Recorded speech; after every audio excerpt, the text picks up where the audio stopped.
Hi, my name is Raman, and I'm from Toronto, and I'm an educator here, and I've been teaching for over 15 years. One thing growing up, I never got to experience was seeing my own culture, the Sikh and South Asian culture reflected in anything that was presented in my classroom growing up. And I feel like I really missed out on not having that experience, and I didn't want to have that for any of my students when I got into education. And even from when I first started my career, I felt very strongly about that. I've been a teacher librarian for over 14 years, and now I'm in a special education classroom.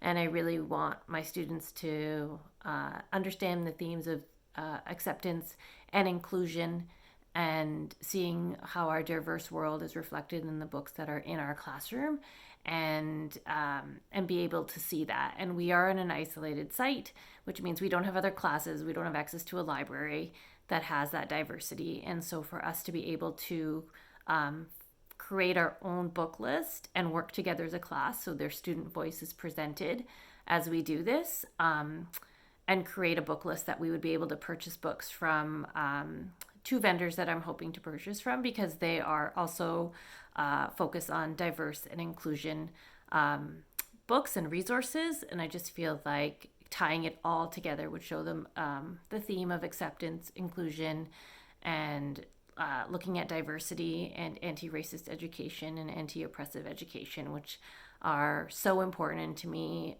as a person and also as a mother of a young toddler.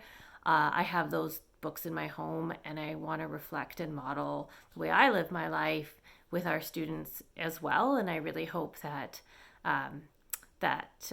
a grant is being able to help create this classroom library that the students would actually really get to look into, in terms of how do you purchase books, learning how to budget. There's a math component, but also more importantly, seeing books that reflect themselves. They may have never been able to access that as well, or seeing books that reflect other cultures that they're not aware of or other differences, and celebrating them and understanding all of the differences in the world, and accepting each other and including each other in our world. And I think this is especially important in the time that we're in right now, with everything that's been happening over the last year especially, but always relevant, always important no matter what.